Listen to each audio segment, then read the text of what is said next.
C'est tellement hockey la nuit. Oui. Épisode spécial repêchage, épisode 243, comme ça je l'aurais dit, avec votre chroniqueur principal au service des sports, M. Martin Leclerc.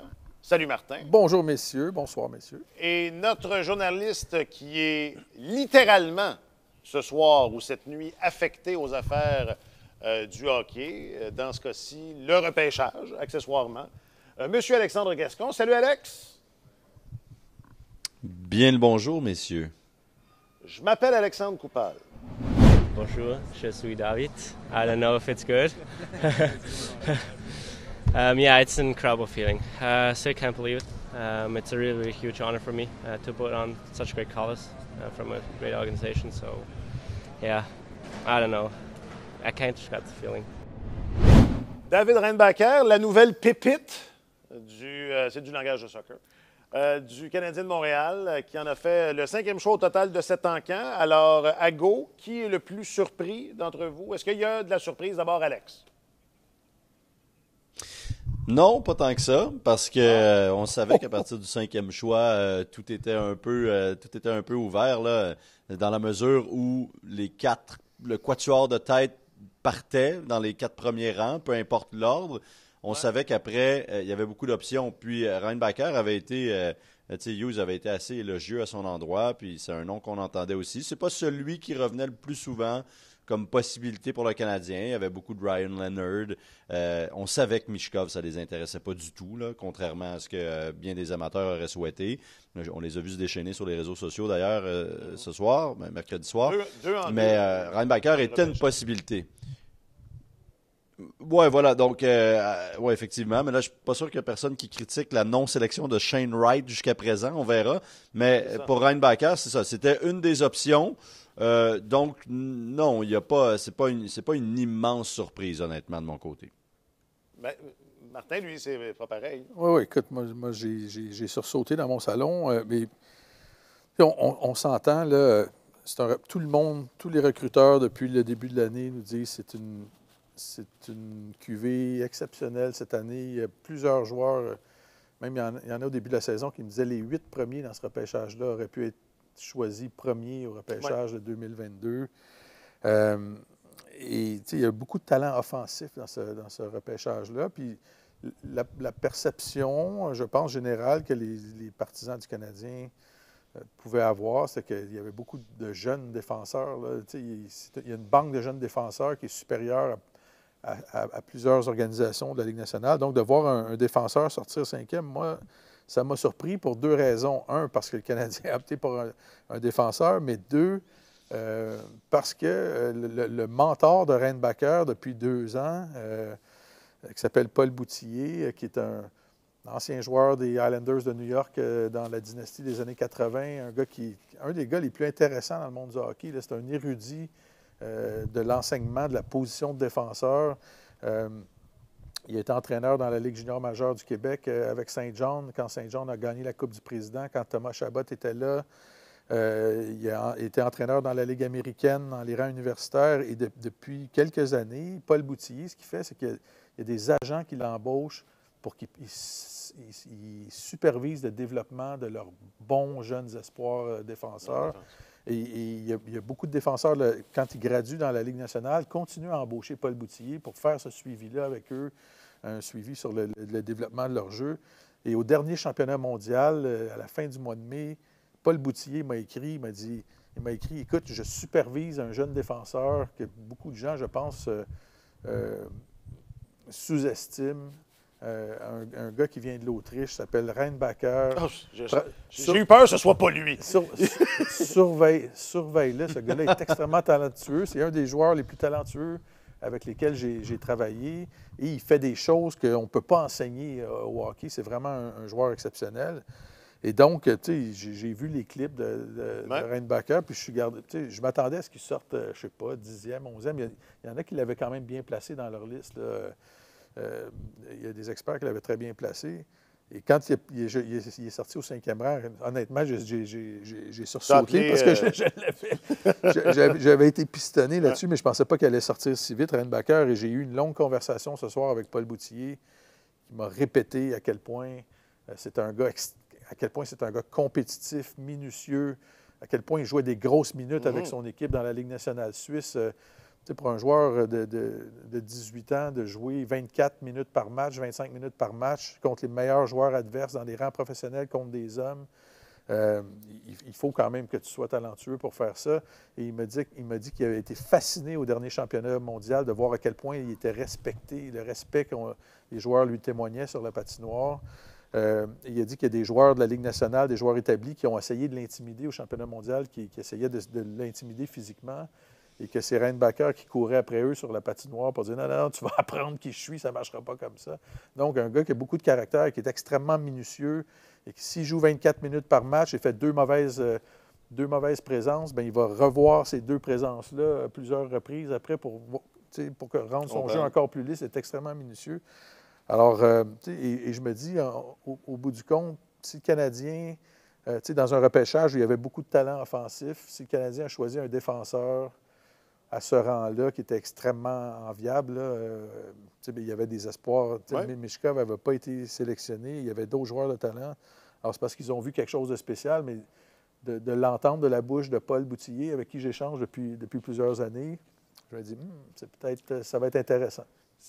Avant la soirée, depuis plusieurs semaines maintenant, on se dit que si au 5e rang, le Canadien ne repêche pas Matvei Michkov, parce qu'on s'attendait à ce qu'il soit disponible, et ça a été le cas, on se disait que ça allait être ils allaient sélectionner un autre joueur, peu importe qui, parce qu'ils ne voulaient pas sélectionner Michkov. Est-ce que ça se peut que, pour vrai, le Canadien ait eu, peu importe Michkov ou n'importe qui, ils aient eu envie de sélectionner Reinbacher pour ce que tu viens de dire? Est-ce que ça se peut, ça? Bien, absolument.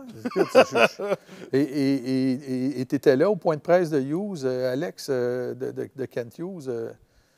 Je pense que leur raison pour ne pas sélectionner Michkov se défendre aussi. Là. Tu ne l'as pas vu, le joueur. C'est la 5e sélection du repêchage quand même. Là. Tu ne peux pas juste faire un coup de poker là-dessus. Là. Oui, exactement. Puis c'est exactement ce que Hughes a dit. Je l'ai manqué en bonne partie parce que j'étais en onde en même temps. Donc ça, c'est les aléas du direct, comme on dit, mais je l'ai réécouté au complet après. Puis je suis arrivé à la fin. Puis j'ai pu parler un petit peu à Kent, un micro fermé après coup. Donc oui, Michkov, ils l'ont très, très peu vu jouer. Et puis moi, je m'étais fait dire par des gens de l'organisation là, qui ne voulaient rien savoir de ça. Donc, c'était pas du tout une surprise qu'ils le laissent passer. Il y a trop de facteurs de risque. Ils n'ont pas nécessairement l'impression qu'il aurait fait la différence de toute façon, même s'il débarque à Montréal dans 3 ans. Alors, Hughes a vraiment essayé de nous convaincre qu'il n'avait pas repêché en fonction de la position. Parce que tu dis, Martin, il y a beaucoup de défenseurs dans l'organisation. Oui, mais ils en ont très peu à droite. Il y a Logan Mailloux, mais Mailloux... il y a beaucoup de gens qui doutent de son potentiel. Au-delà, avec la rondelle, puis je l'ai vu jouer, Mailloux, avec la rondelle, il est diablement efficace. Là.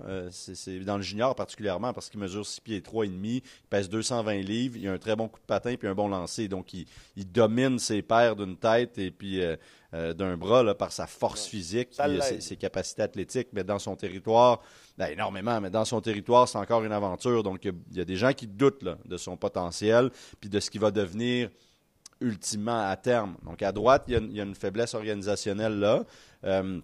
Est-ce qu'on s'y est attaqué? Hughes a essayé de dire, écoutez, si on avait eu à trancher entre un défenseur gaucher et un défenseur droitier, qu'on juge qu'ils ont le même potentiel, ben le droitier aurait gagné en raison de ça, mais on ne l'a pas repêché à cause de ça. Il était très, très haut sur notre liste et à ce moment-là, considérant que Will Smith était parti juste avant avec les Sharks de San Jose, pour eux, c'était le meilleur joueur disponible. Et j'enlèverais Michkov de l'équation.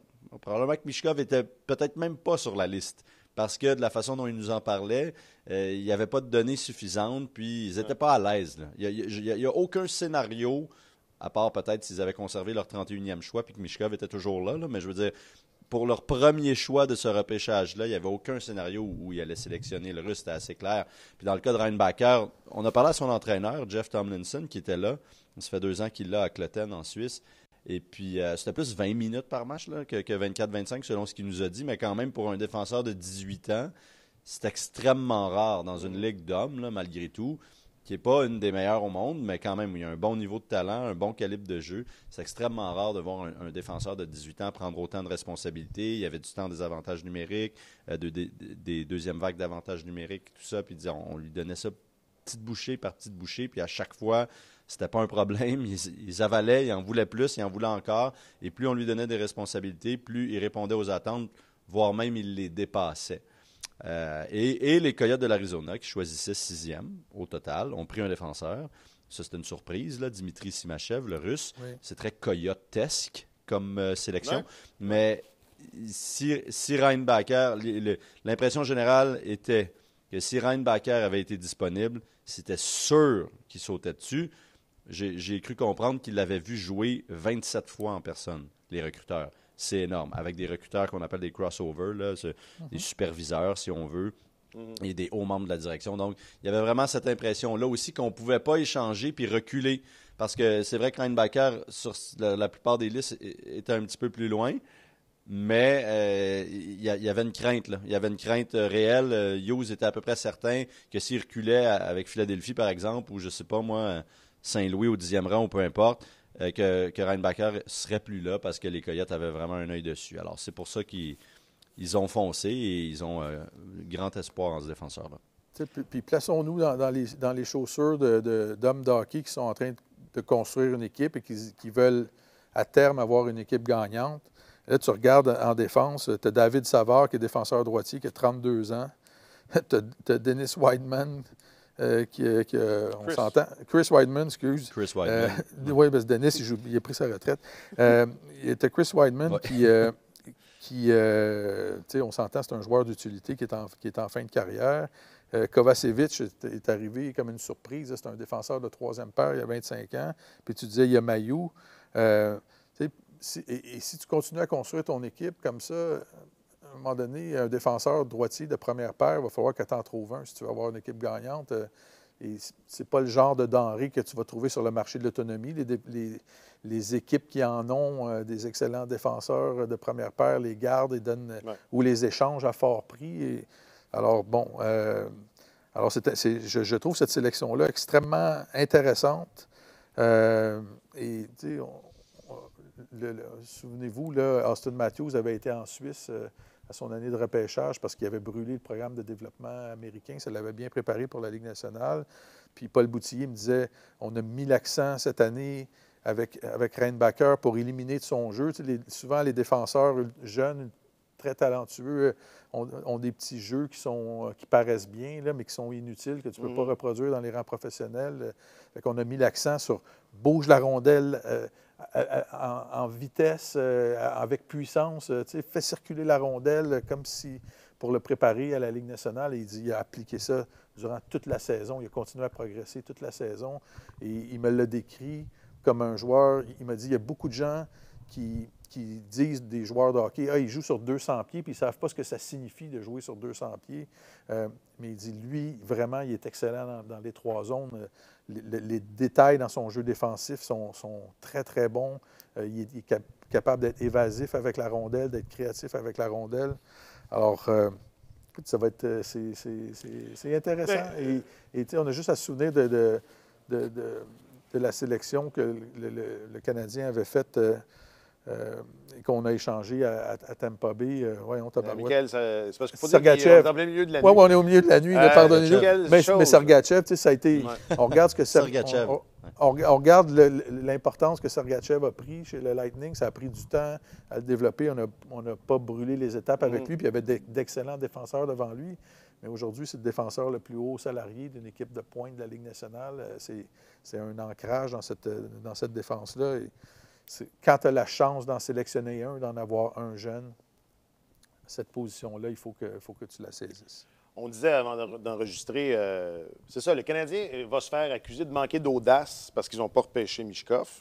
Mais c'était peut-être ça, la sélection audacieuse. Oui, mais se faire reprocher de manquer d'audace par qui? Il n'y a personne qui l'a vu jouer. Non, mais dans ce sens-là, que c'était une chance ou on prenait une chance.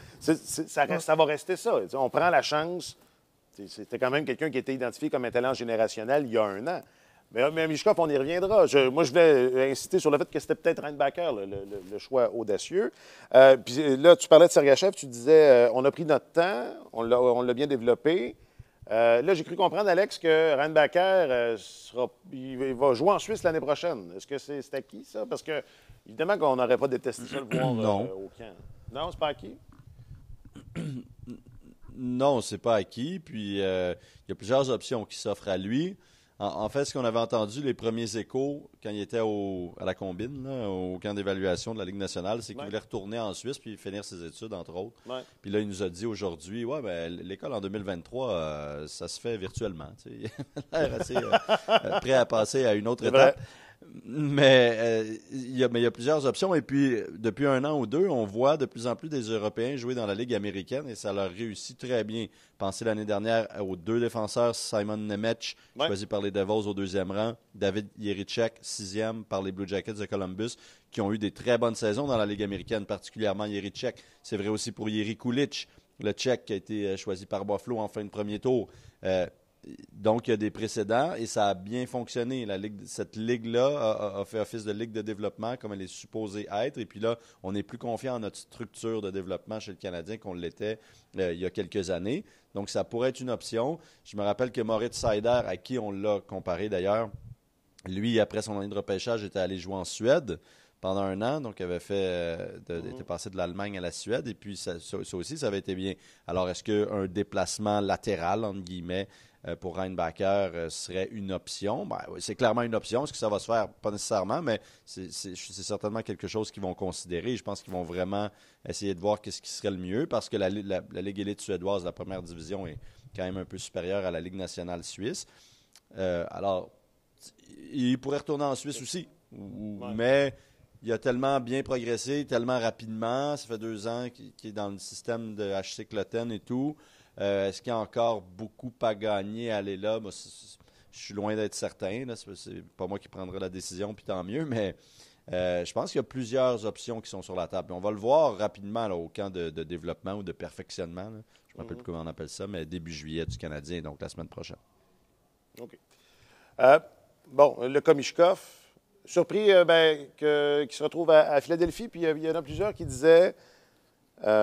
c'est peut-être que les Flyers s'en veulent encore d'avoir passé sur Cole Caulfield parce que c'était pas un petit joueur, un talent offensif, mais diminutif. Mishkov, c'est pas le plus costaud non plus, mais c'est là, c'est Daniel Brière, le directeur général. C'est ça. Les petits attaquants, ça ne doit pas lui faire peur. Non, mais exactement. C'est plus la même gang. On vient de casser le moule. Est-ce que... non, mais c'est ça pareil. Là. Ouais. Écoute, moi, le Daniel Brière que je connais... Tu le connais-tu pour vrai? Ben, je le connais un peu. Martin a écrit sa biographie. Pour ceux qui ne savent pas, Martin a écrit sa biographie. S'il a sélectionné Mishkov, c'est parce qu'il avait toutes les informations qu'il souhaitait avoir. Je ne pense pas qu'ils aient pris un pari comme ça. C'est ça, son premier repêchage comme directeur général des Flyers. Ils sont vraiment engagés dans une reconstruction et c'est sérieux là-bas. Le public est à bout de patience déjà. Les gradins ont commencé à se vider à Philadelphie. Alors, ils prennent ça très, très au sérieux. Et si Daniel Brière a misé sur Matvei Mishkov, c'est parce qu'eux, sans doute, avaient des yeux qui avaient suivi des matchs sur place et qu'ils avaient des rapports là, suffisamment encourageants pour le prendre. Alors, on verra ce que ça donnera. Ça va falloir attendre quelques années pour voir les résultats de ça. Mais c'est intéressant. Mais de toute façon aussi, et puis tu as écrit là-dessus, Alex, c'est ça. C'est même pas Mishkov qui a été le premier joueur russe repêché. Là. Ça n'a pas tant empêché la sélection des joueurs là-bas. Là. Non, c'est fou ça. Puis même, écoute, parmi les deux... T'es fin pour une fois que tu me lis, mais parmi les 12 premiers, il y en avait 3 des Russes, là, donc le quart quand même, dont 2 des Coyotes, tu me diras, là, Simachev puis Daniel Butt, ou Bu, merveilleux nom quand tu joues au hockey. Il y a une grosse occasion ratée avec Montréal pour... c'est comment? Mais écoute, Mishkov, pour revenir un peu sur ce que Martin disait, Brière, je l'ai attrapé là, rapidement, Daniel, tantôt... et puis, il a jasé brièvement du cas Mishkov, puis il disait Écoutez, on l'a rencontré 2 fois ici, à Nashville. La première fois dans un groupe plus restreint, OK? Probablement lui, le dépisteur-chef, puis on était un petit noyau. Puis il nous a fait une telle impression, si favorable, qu'on lui a demandé si c'était possible de réorganiser une petite rencontre rapido avec l'ensemble des dépisteurs là, ou de l'état-major, où là, il était une bonne gang. Alors, parce que Michkov l'avait comme convaincu de son désir de jouer à Philadelphie, puis de sa passion, puis bon, il a été très élogieux à son endroit, et puis là, nouvelle rencontre, on voulait démontrer à tout le monde, pour que tout le monde soit à l'aise dans l'organisation avec cette sélection-là, si jamais on avait l'occasion de le prendre, qu'on voulait qu'il voit sa passion, puis son énergie communicatrice et tout. Et puis, c'est ce qu'ils ont fait et apparemment que tout le monde a été convaincu. Alors, ça, c'est une partie de l'histoire parce qu'effectivement, tu ne choisis pas un joueur juste parce qu'il est convaincant en entrevue, là, mais... Exactement, parce que moi, je te choisirais au premier tour. Je te choisirais, Alex, au premier tour en entrevue, mais je ne t'ai pas vu jouer encore. C'est sûr qu'en entrevue, honnêtement... Ouais. Écoute, c'est quand la dernière fois que tu as joué au hockey organisé? Ouais, ça fait une douzaine d'années environ, mais je suis solide pour te convaincre en entrevue, c'est clair. Oui. Je sortirai J'ai des fin mots. de premier tour. J'ai beaucoup de mots, puis je peux J'ai te des les, mots, je je suis capable de les mettre dans le bon ordre. Je trouvais ça étonnant, juste pour finir là-dessus rapidement, parce que j'avais parlé à d'autres dépisteurs aussi qui l'ont vu et qui l'ont passé en entrevue, et l'écho était exactement l'inverse. Il y en a qui étaient même très critiques en disant il a l'air de s'en foutre. Il y a toujours un traducteur qui est là, on lui posait des questions, mettons sur le jeu défensif, il roulait des yeux presque. Il y en a qui ont vraiment pas aimé sa personnalité. Et là, Brière, lui, c'était exactement l'inverse. Donc, c'est vraiment un cas mystère. Ça va être super intéressant de voir comment tout ça va se dérouler. Ça ne devrait pas être avant 3 ans, par exemple. Et tout ça avec en toile de fond, la mort suspecte de son père, qui ressemble beaucoup à un assassinat il y a quelques mois. Là, c'est ça. Tu parlais de la combine tantôt. Les équipes passent les joueurs en entrevue et leur demandent à quel animal tu te compares, puis c'est ça, puis essaient de trouver des signes dans ces questions-là, mais là, c'est d'autres choses. C'est un autre livre, c'est ça. Il y a des influences négatives autour du monde du hockey en Russie, puis tu te demandes des fois, il y a des joueurs de la Ligue nationale qui prennent des gardiens de sécurité, des gardes de sécurité quand ils retournent chez eux. Là. On en a parlé il y a plusieurs semaines. Moi, de tous les drapeaux rouges, c'est le seul que je trouvais réellement dérangeant. Bon, à part de ça, c'était plate à mort. C'était plate à mort, ce repêchage-là, pour vrai. Non, mais sérieux. Là, Martin, j'ai cru comprendre que tu te fiais, ou en fait que les listes de la centrale de recrutement, les sélections avaient été originales par rapport à ça. Ouais. Mais moi, je consultais plus le classement de Bob McKenzie. Écoute, je pense du classement de Bob McKenzie, il y a 28 sur 32 qui sont sortis en première ronde. Puis là, je n'ai pas fait l'exercice, là, mais il me semble qu'habituellement, on est un peu plus. Il y a un peu plus d'originalité, non? Écoute, moi, l'impression générale sur le repêchage, la sélection de Reinbacker, ça fait 2 fois que la nouvelle administration du Canadien choisit, dans une position très enviable au repêchage, un joueur européen qui vient d'un pays qui n'est pas une superpuissance de hockey. Là. D'accord. Alors, des choix audacieux. Alors, je ne sais pas s'il y a une influence plus forte d'un des 2 co-directeurs du recrutement, une influence territoriale. Le nouveau, mettons, le nouveau co-directeur, puisque c'est un changement, peut-être, je ne sais pas. En tout cas, donc je m'interroge là-dessus, mais on verra à l'usage. À un moment donné, tous ces choix de repêchage-là vont gagner en maturité, puis on verra ce que ça donnera. Et de façon générale, je trouve que la centrale de recrutement de la Ligue nationale a été malmenée.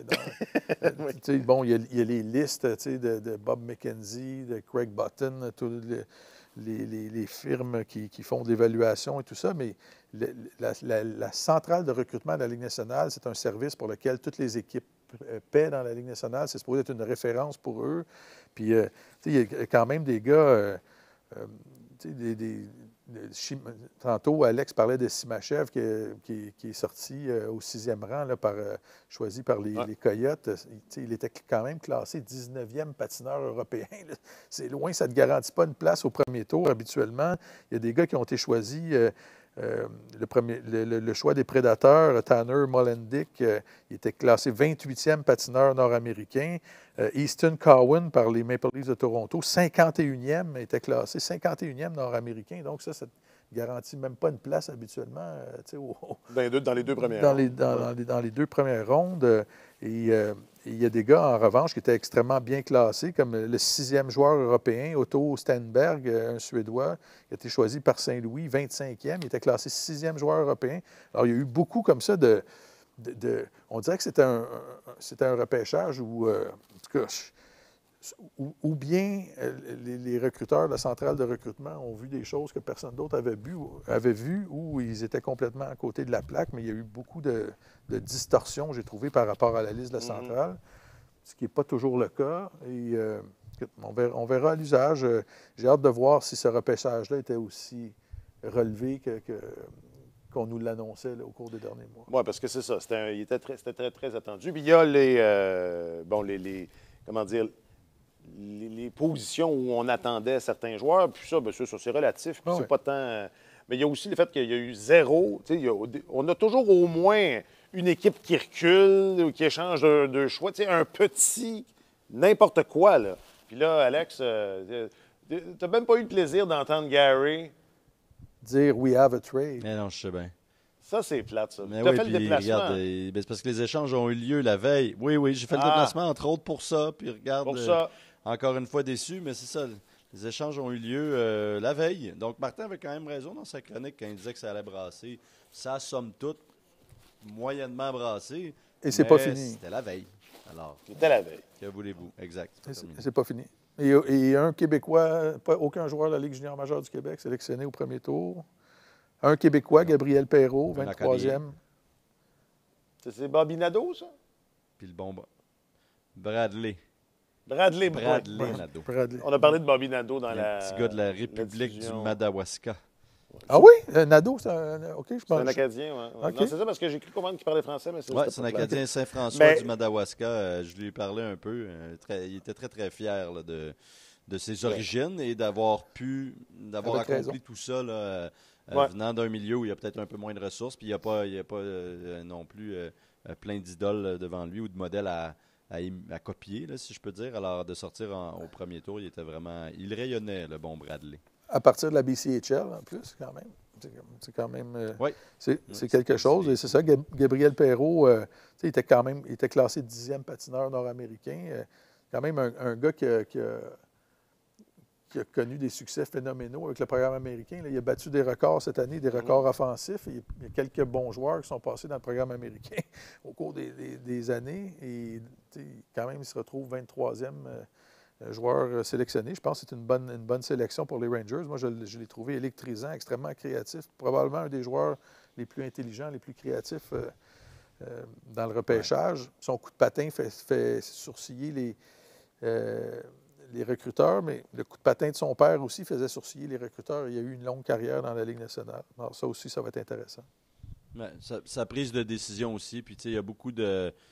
Puis tu parlais de la liste de la centrale. Là, ça fait quelques années, honnêtement, qu'elle est bafouée comme ça. Là, puis les équipes professionnelles s'y fient peu de ce que je comprends. Puis les listes sont souvent très, très différentes. Puis moi, Gabriel Perrault, j'aurais été surpris qu'il sorte avant le 20e rang en fonction de ce que je m'étais fait dire. T'sais. Il y a beaucoup de gens qui le voyaient 17, 18, 19, 20. Là, c'est peut-être un petit brin tard, mais je pense pas qu'il y ait tant de gens qui soient surpris, de professionnels de l'évaluation du talent, qui soient si surpris qu'il ait glissé jusqu'au 23e rang. Alors, on verra ce que ça donnera. Bonsoir.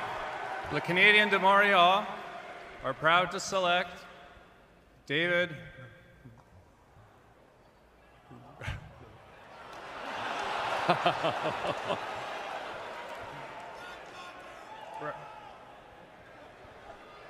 We planned it that way. David Reinbacher. Pauvre Carey. C'est pas drôle. J'ai trouvé Kent Sur scène, à l'aise. Ah, on a Bien fait ça. planifié. C'est comme ça on a planifié. J'ai trouvé Moi, bon. je me souvenais plus du nom de Sergachev tantôt, alors je ne rirai pas de Carey Price. ce soir. Non, mais il n'y a pas question de se manquer, mais c'est une des grosses. Disons que ça circule pas mal. Non, moi, je trouve ça. Moi aussi, je trouve ça plate pour. Ça les ressemble à personnes Bob qui et aiment Clark ça. avec Claude Giroux, Ouais. puis ça s'est plutôt bien passé pour Claude après. Exact. Ah oui, puis c'est vrai. Puis après, moi, je ne l'ai pas attrapé en direct, mais Pécoriné, puis il était deux des prédateurs. Romagny aussi. Ils l'ont échappé aussi. Là. Fait que visiblement, c'était une thématique. Mais c'est tout ça pour faire un petit pas de côté sur, justement, ces échanges-là qu'on n'a pas eu ce soir, mais qu'on a eu tout au long de la semaine. D'abord, Pierre-Luc Dubois, est-ce que c'est réglé? Est-ce que c'est réglé? Est-ce qu'il va venir à Montréal ou est-ce que ça se peut encore? Ou c'est terminal? C'est-tu... Non, mais blague à part, surpris du dénouement, Martin? On se disait la semaine passée, parce que ça avait évolué. Hein, il y a 2 semaines, puis moi, je pense que Kirby Dach, c'était une contrepartie intéressante. Ça semble être dans les cordes de ce que les Jets désiraient. Ce qu'on comprend, c'est que le Canadien ne voulait pas échanger Kirby Dach pour avoir Pierre-Luc Dubois. Alors, la question, et nous, on avait évolué en tant que groupe à ce niveau-là. Pas juste Kirby Dach. Regardons ce qu'ils ont obtenu, les Jets, de la part des Kings. Je ne pense pas que le Canadien est en position de laisser partir 3 joueurs qui sont réguliers, 3 joueurs en milieu de carrière qui sont réguliers dans leur alignement, ou des jeunes joueurs, ou 2 ou 3. Villardy, Iafolo, puis un choix, je pense. Coupari, puis un choix de deuxième tour. Coupari. Okay. C'est vrai que ça fait quand même pas mal. Tu essaies de faire une comparaison, vite comme ça, j'aurais dit quoi? Dak, Anderson, Ilonen, puis un choix de 2, mettons? ça fait quand même. Ah oui, OK. Mais Iafolo, c'est pas Anderson. Mais en même temps, Dak, c'est pas... dans le même modèle. C'est dans le même modèle, mais peut-être pas aussi bon. T'sais, Anderson, il peut en marquer 20, 22, 23. Iafalo, de mémoire, je dis ça de même, mais je suis pas mal sûr, l'a jamais fait. L'année dernière, c'est 15. C'est plus un gars de 15, 16, 17. Ils ont à peu près le même âge. Il est un an de plus. Iafalo va avoir 30 ans bientôt. Et puis, bon, mais c'est comme comparable. Peut-être que ça aurait été un peu moins cher que ça. Mais peut-être que ça aurait été, disons, Dak Anderson. Puis Dak Anderson un choix de 3, quelque chose comme ça. Laisse tomber Ilonen. Mais on s'entend que c'est pas le bout qui fait mal, là, Ilonen, là, à ton cœur, vraiment, là, malgré tout. Puis c'est pas qu'on lui en veut. Mais tu sais, Rasmus Coupari, c'est pas la mer à boire non plus. Là. C'est un gars qui fait bien dans la Ligue américaine, qui a de la difficulté à s'établir dans la Ligue nationale. Moi, je pense qu'à partir du moment où le Canadien mettait Dak dans l'équation, il y avait quelque chose de plus intéressant à construire autour de ça que les Kings de Los Angeles. C'était une fin de non-recevoir pour eux. C'est ça. Donner plus des choix, du futur, et puis ça n'intéressait pas les Jets. Donc, il n'y avait juste pas de compatibilité autant que ce qu'on aurait cru, malheureusement pour le CH. Puis là, est-ce que c'est une bonne idée de garder Dak au lieu du Bois? Ben, l'avenir nous le dira. Oui. Puis là, le fardeau de la preuve est sur Dubois maintenant. Là, il a joué dans 2 organisations jusqu'à présent. Pas voulu s'installer, pas voulu rester là en permanence pour diverses raisons. Et là, il y a un contrat à long terme très généreux avec un état-major qui veut lui le placer dans des conditions gagnantes et tout ça. Là, il faut... Mais ça ne m'inquiète pas. Moi, ça ne m'inquiète pas du tout. Comme tu dis, toutes les conditions sont réunies. Visiblement, là, il a choisi sa destination. Exactement. Alors, moi, les gens qui disent « Oui, mais là, ça fait 2 équipes qu'il veut demander une transaction. » Ouais, mais là, il ne demandera pas... il a choisi. Là, il ne demandera pas une transaction. Il a choisi pour la première fois de sa vie. Et les gens ont beaucoup de gens qui ont de la difficulté à comprendre ça. Les jeunes hockeyeurs canadiens en particulier se font repêcher par une équipe à l'âge de 15 ans dans les rangs juniors. Ils ne choisissent pas où ils s'en vont jouer. Ils n'ont aucun contrôle là-dessus. Tu t'en vas vivre dans une famille de pension, étudier dans une école que tu n'as pas choisie. Tu joues pour cette équipe-là. Tu arrives dans la Ligue nationale. Si tu es extrêmement talentueux, que tu arrives à l'autonomie, tu as 27 ans pour la première fois de ta vie où tu décides où tu vas jouer au hockey, où tu vas, comme professionnel, dans quel environnement tu vas jouer. Là. C'est tout à fait légitime d'exercer ce droit-là. Et c'est pas parce que tu es un chialeux ou un trouble-fête que tu exerces ce droit-là. Parce que personne ne le fait aussi. C'est ça qui arrive. Il n'y a jamais personne qui... C'est très rare. Donc, on a l'impression que c'est pas correct, mais comme tu dis... Moi, je trouve ça beaucoup plus noble de prévenir les dirigeants de l'équipe où tu joues d'avance, de dire, écoutez, quand va arriver l'autonomie, je ne c'est pas ici que j'ai l'intention de poursuivre ma carrière et je vous laisse le temps de vous organiser. Qu'il y a de faire un Johnny Gaudreau, mettons. Un Johnny Gaudreau arriver à la fin de la saison puis dire non, finalement. Ciao, bye! Exactement. C'est ça. Columbus! Yes, j'arrive, Columbus! OK. Puis, on va emballer avec... on parlait de Kirby Duck. Kirby Duck 2.0, c'est comme un peu troublant à quel point on veut refaire la même chose avec Newhook que ce qu'on a fait avec Duck. C'est quasiment pratiquement un copier-coller, oui. Je le disais. Hein? Il est tard dans la nuit. Il est très tard dans la nuit. Et moi, les mots, je les avais, mais je ne les ai plus. Je les ai perdus. Moi, c'est la seule affaire qui me chicote, ça. Quand on réessaye la même recette, c'est rare que, en cuisine, c'est tout le contraire, là, mais dans la vie, c'est rare qu'on arrive au même résultat. Le potentiel est là, je pense. Ouais, mais je ne sais pas ce qu'Alex en pense. Moi, je trouve que c'est une très bonne façon d'amoindrir le risque. Là. Choisir des gars que tu choisis 31e et 37e au repêchage, il n'y a aucune garantie qu'ils vont être des joueurs d'impact ou qu'ils vont jouer un rôle significatif dans ta formation. Et là, le Canadien a la chance de mettre la main sur un joueur qui a 150 quelques matchs de jouer dans la Ligue nationale, qui a exactement le même profil que Dak. Donc, tu raccourcis. Il n'y en a pas de risque, tu sais qu'il va jouer dans la Ligue nationale. Et il y a une connaissance personnelle du joueur qui est là. Ça coche beaucoup de cases. Et le Canadien arrive avec une jeune ligne de centre. C'est une ligne de centre sur laquelle on va pouvoir... Si Newhook fait le travail comme Kirby Duck l'a fait, ça peut devenir très intéressant. C'est beaucoup moins sexy que Pierre-Luc Dubois. C'est beaucoup plus en phase avec ce que le Canadien essaie de faire depuis que Kent Hughes et Jeff Gorton sont assis sur le trône, honnêtement, parce que il est plus jeune, il vient d'avoir 22 ans. C'est ce qu'on avait dit. On essaie de raccourcir un peu le temps de reconstruction en choisissant des gars qui sont déjà un peu établis, dont on connaît beaucoup mieux le potentiel, parce que quand c'est pas la même chose évaluer un gars à 17 qu'à 22, là, tu sais beaucoup plus ce que tu as entre les mains et jusqu'où il pourrait se rendre. C'est ça, c'est Kirby Duck copier-coller, version 2.0. Alors, tu sais, Dubois, c'est peut-être arrivé 1 ou 2 années trop tôt dans l'ère. C'est un mariage qui n'aurait jamais pu vraiment se consommer. Puis bon, Newhook, là, ils reviennent sur les rails. Parce qu'on les sentait, Kent Hughes, on sentait qu'il faisait comme une petite embardée là, pour essayer d'aller chercher Dubois. Il reconnaissait l'opportunité unique qui se présentait devant lui, mais c'était pas exactement le bon moment. Mais il l'aurait fait sous certaines circonstances. Mais là, revient plus à son plan de match initial. Newhook, ça s'inscrit là-dedans. Est-ce qu'il va jouer à l'aile, au centre, je ne sais pas. À un moment donné, il y en a qui va falloir qu'il joue à l'aile, là, mais ça, ce sera un débat. On ne peut pas tous les mettre au centre, un en arrière de l'autre. C'est tous un comme. Mais tu sais, c'est ça. Suzuki Monahan. 30 points, puis 14 buts l'année dernière. Newhook. Il a beaucoup d'expérience. Il a gagné la Coupe Stanley.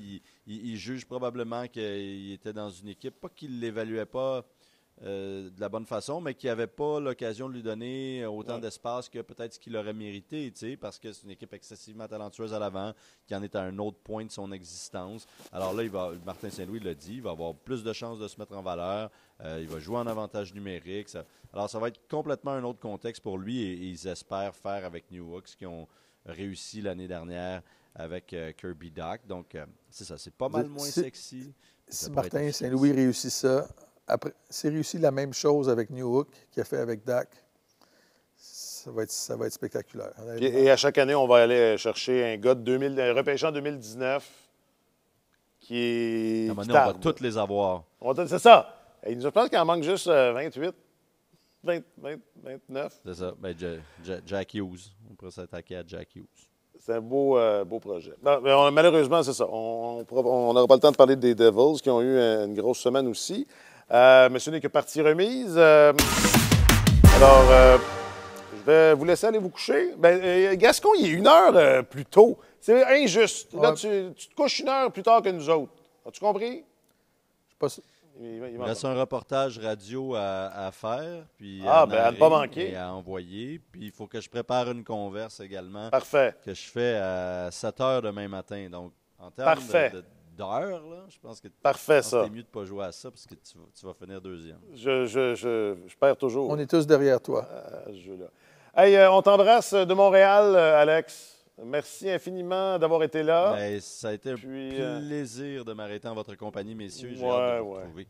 Peut-être sur le bord d'une piscine, éventuellement, qui sait. Ça se pourrait très bien. Fort probable. Salut, Alex. Martin, merci aussi. Merci beaucoup d'avoir été là comme ça, à chaud, après la première ronde. Hey, bonnes vacances. Non, bon été. C'est ça. On se retrouve. Bonnes vacances, Martin. Oui, on va se retrouver à la fin du mois d'août. Parfait. Début septembre. Excellent. OK, là-dessus, un gros merci. De ne pas saluer le caméraman Jean-François Vachon, quand même, qui fait le pied. Qui est un collègue. J'y allais, là. Je l'avais mis dans mes crédits. Tantôt, qui est un collègue exemplaire. Et puis, c'est ça. Qui fait temps dur. Puis, merci Jean-François. Oui, qui m'en dit. Déjà, il travaille avec moi. Il y a une prime. Merci Jean-François, les collègues te remercient. Tu sais, Alex, qu'il existe une prime pour les gens qui travaillent avec toi, c'est une façon de les compenser. OK, ça fera. Bonne nuit. Un gros merci à Jacques-Alexis Bernardin, Benoît Durand en régie. Je m'appelle Alexandre Coupal. La deuxième ronde demain. Enfin, vous nous écouterez pendant, j'imagine. OK. Bye.